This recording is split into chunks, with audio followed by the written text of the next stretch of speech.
Hello and welcome to LaRosa Reads. I'm Denise LaRosa and today I am super excited to share with all of you my fantabulous reads in the month of November. Let's talk books.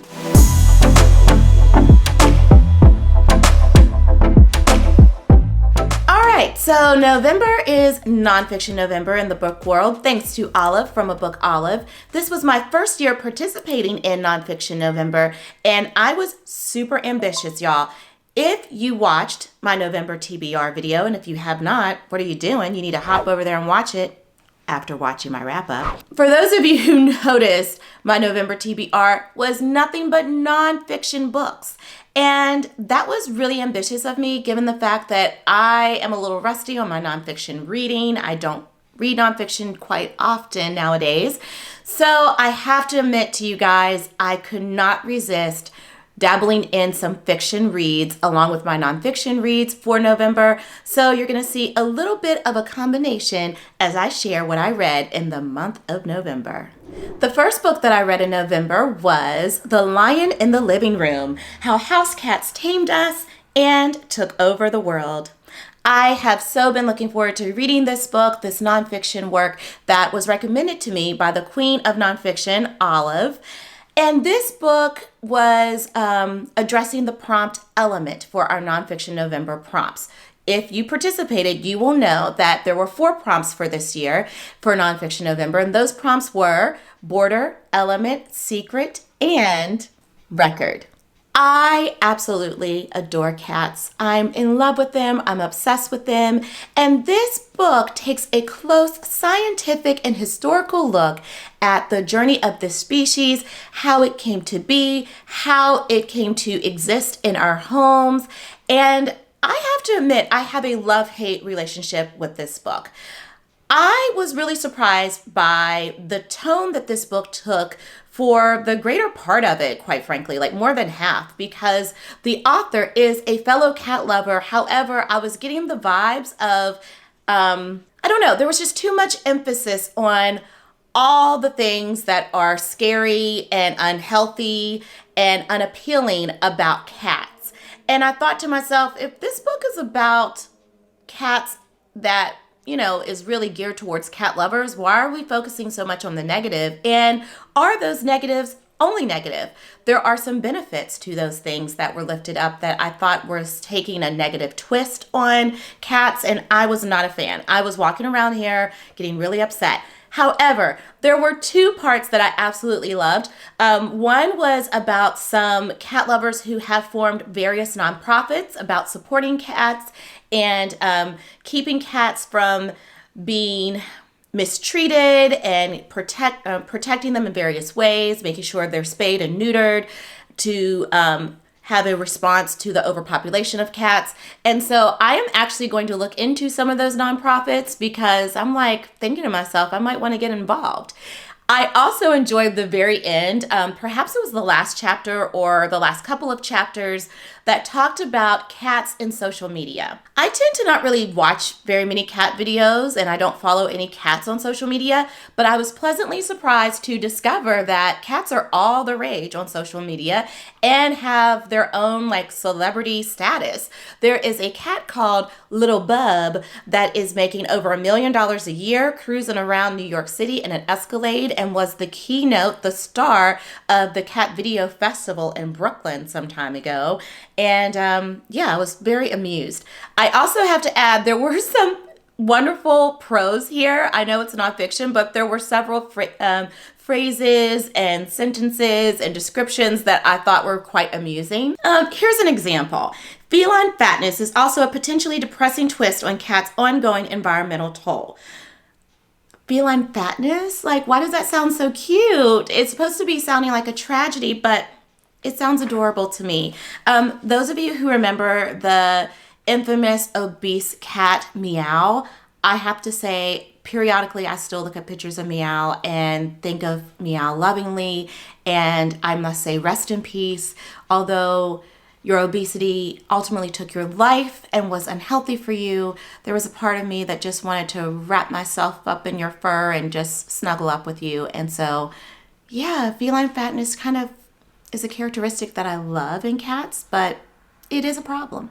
Needless to say, after reading The Lion in the Living Room, I could not get enough of cats. So I wanted to continue on my feline fantasy, my fantastical feline adventure, and I did so by reading The Traveling Cat Chronicles. This is a book that Erin from the Busy Bee BookTube channel had highly recommended. It was an unlikely favorite of hers, and I found that interesting because typically we don't share a lot of favorite books in common. But when she mentioned cats and traveling and cat lovers, I had to jump on it. So this book that was gifted to me by Cam from the independent bookstore, Completely Booked, totally satisfied my need to just get lost in a book that was melancholy, super emotional, yet brought up on my face some wonderful smiles and also brought about some laughter. And this book delivered. It brought on all the feels. So Satoru is a wonderful man who lives in Tokyo, and he owns a silver van, and a stray cat just finds that van to be a wonderful home for him. And Satoru keeps feeding this stray cat, keeps taking care of the stray cat, and then the stray cat gets hurt. And Satoru ends up ultimately taking the cat into his home, giving the cat a name, and traveling with this cat. We don't know why all of a sudden Satoru goes on this journey of traveling to visit people who have made a profound impact on his life throughout his years of being on this earth. We find out later what the intention is or was behind those travels, but that doesn't even matter. You don't even need to know why they're going on this journey. And the people that they being Satoru and his cat Nana, the people that they encounter and interact with and spend time with, helps us to see and learn more about Satoru the man and Nana the cat. I loved this book. It had enough twists and turns that weren't quite surprising, but super emotional nonetheless. I absolutely adore this book. It was so emotional, so character driven that I got lost in the stories, in the experiences. I highly recommend The Traveling Cat Chronicles. Then I dabbled back into nonfiction by reading a memoir titled You Should Sit Down for This, a memoir about life, wine, and cookies by Tamara Mowry Housley. I am a huge fan of Sister Sister. Those of us who grew up in the 90s, if you know, you know. That sitcom was so amazing. And especially for me as a young Black woman, a fellow teenager, I was the same age as Tamara and Tia. Usually I say Tia and Tamara, so that sounded a little awkward, but I'm the same age as Tia and Tamara, so seeing them coming of age and coming of age alongside them was super fun. And so, yeah, I feel like I've grown up with Tia and Tamara, and I was really intrigued and curious about this memoir for that reason. Occasionally, I would find myself being up in the middle of the night and watching The Real. And it was really fun to see Tamara on that talk show. And so, yeah, here we are reading this memoir, or should I say listening to this memoir. And I hate to say this, I did not want to say this, but this memoir just wasn't it for me.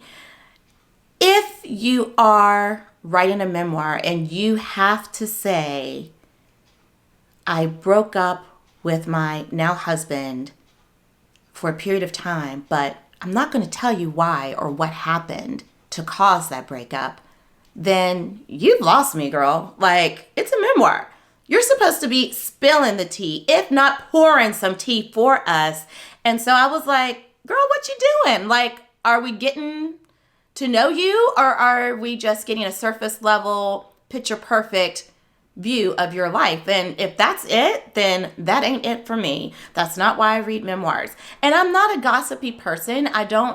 It's not that I want to know your story for gossip purposes, but it's a memoir. I want to know the good, bad, and the ugly, because I want to see if I can connect with some of your lived experiences, because celebrities are often seen as perfect. We only see the good. Every once in a while you get some salacious gossip, some rumors, but yeah, why would you even write a memoir if you're not going to tell us all the things? So that was a turnoff. I listened to the audiobook and I love Tamara. I love Tia and Tamara's voices, and I was just getting sister vibes, which was great when we were teenagers, but not so great when we're in our 40s. So I felt like she was really performing in this audiobook, and that just wasn't necessary for me. I just wanted to hear her. I'm having a hard time believing that Tamara sounds like her character in Sister in real life all the time. So it was very surface level for me, and that was disappointing. However, chapter 9 was my favorite. It was really revealing some of her anxiety and trouble of juggling it all, motherhood, being a wife and a working woman, and dealing with a lot of scrutiny and judgment from audience and members and viewers of The Real, and how she really wasn't happy being on that show. I found that to be the most real that Tamara was in this entire memoir. So if she had have given us more of that throughout the memoir, I would have given it a better rating. Otherwise, I can't really say too many positive things about this one, which is disappointing. I was so excited to move on from that one and dive into A Princess Found. This is a book that I have mentioned quite often here on my BookTube channel, and I finally read this library book, and I'm sure my local library was happy to see it back on their shelves. So, A Princess Found, an American family and African chiefdom and the daughter who connected them all, is a memoir, a wonderful story by a reality, like a real story, by Sarah Culberson.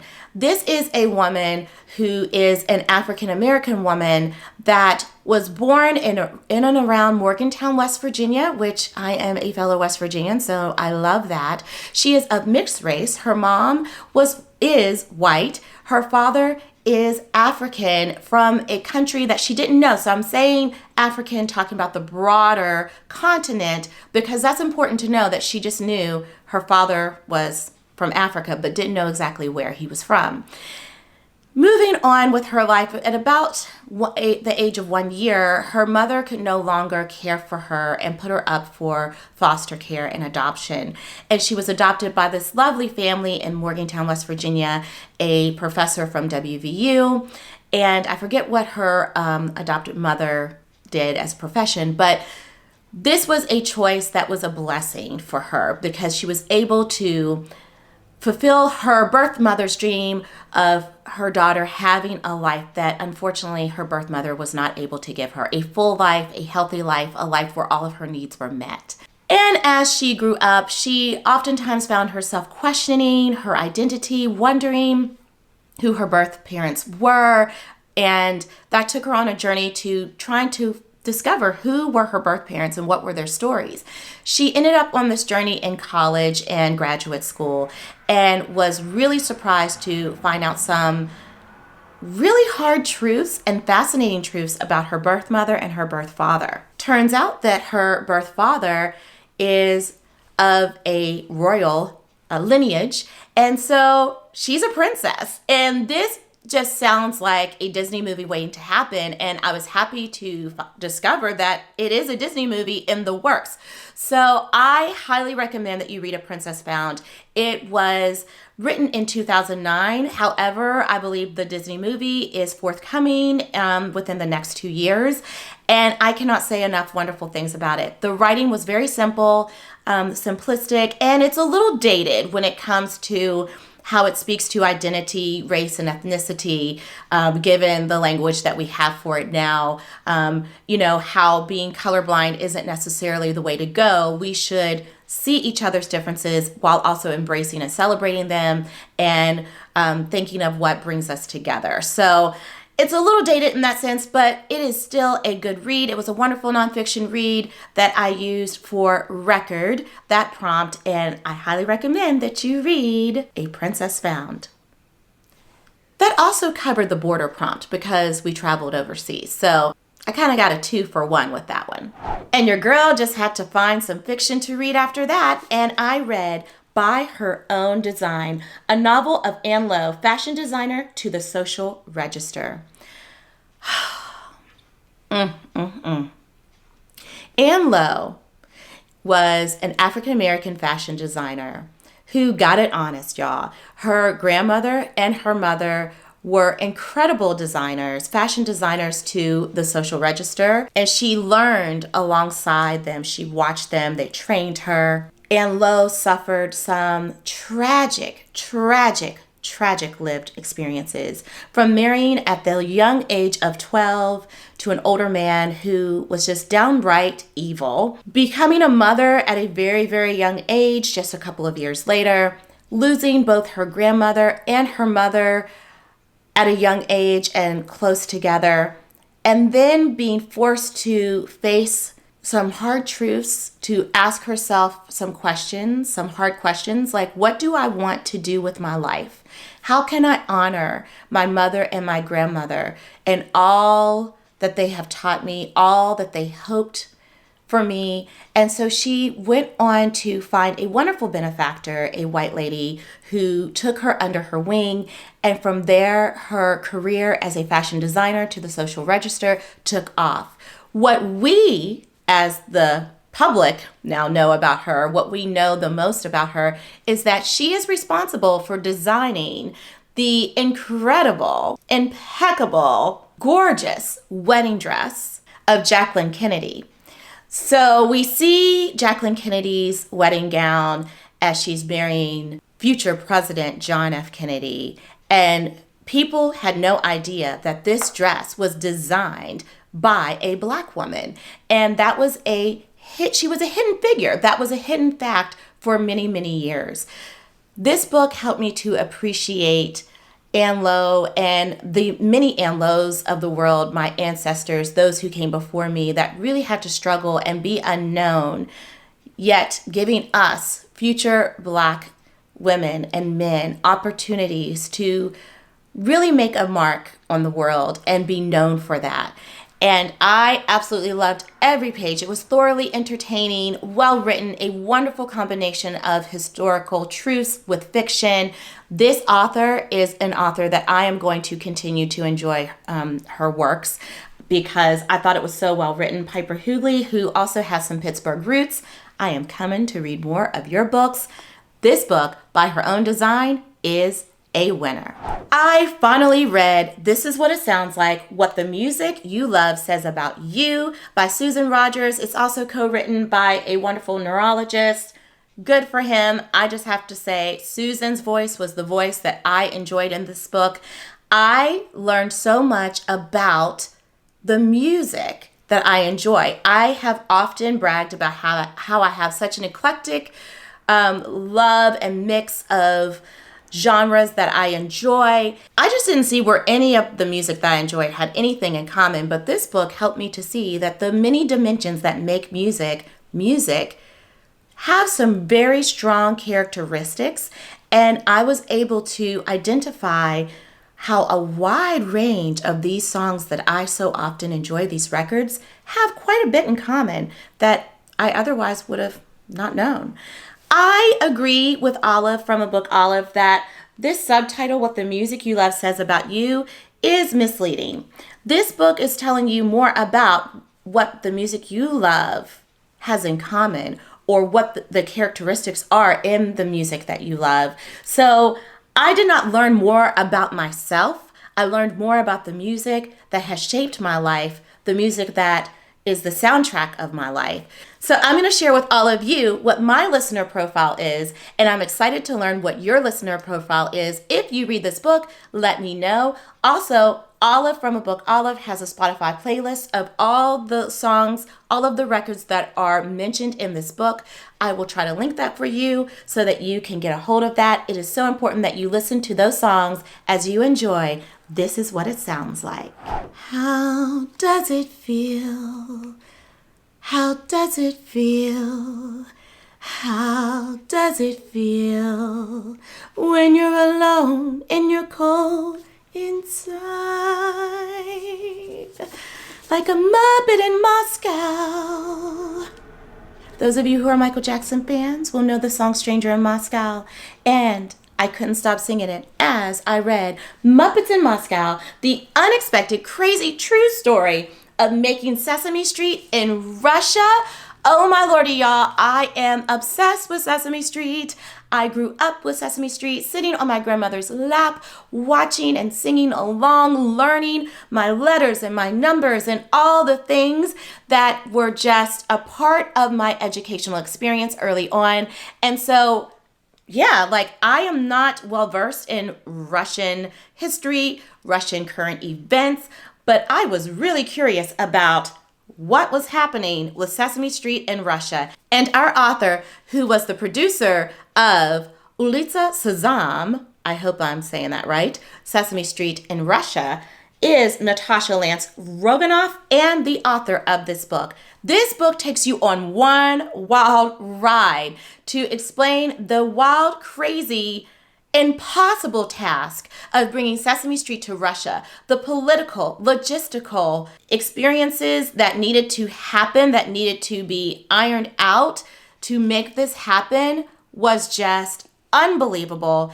And the wonderful community of folks that brought Sesame Street to Russia, that ultimately accomplished this task, really came to love and appreciate each other culturally, personally, professionally. And for me as a diversity practitioner, that was what moved me so much about this book. There is one sentence in this book that just blew me away and sums up the wonderful cultural enriching experience of all of those who were involved in bringing Sesame Street to Russia. As I watched our reflection in the mirror, our furry Merry Muppet ensemble moving in unison from left to right, any sense of being American or Russian dissolves, and we become one united Muppet family trying to sing in harmony. You guys, if you are a lover of Sesame Street, you need to read Muppets in Moscow. So here we are, my friends, at the end of my November wrap-up. What did you read in November? Please let me know by hopping over in the comments, and also check out some more of my videos like this one right here. And until next time, happy reading. Bye.